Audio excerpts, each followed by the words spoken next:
একজন কৃষক একটি মৃত শূকর শুকনো কুয়োর মধ্যে ফেলে দিল।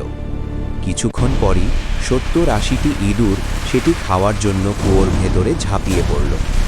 খাওয়া শেষ করার পর তারা বুঝতে পারল কুয়োর দেয়াল এতটাই খাড়া যে বাইরে বের হওয়া অসম্ভব।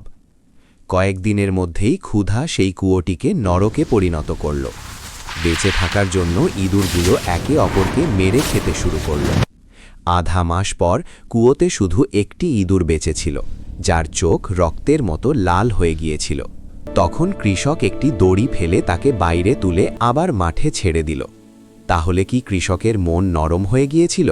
একদমই না, কারণ নিজের জাতিকে খেতে অভ্যস্ত হয়ে যাওয়া সেই ইঁদুর আর শস্য খেত না। সে পাগলের মতো অন্য ইঁদুর শিকার করতে শুরু করল।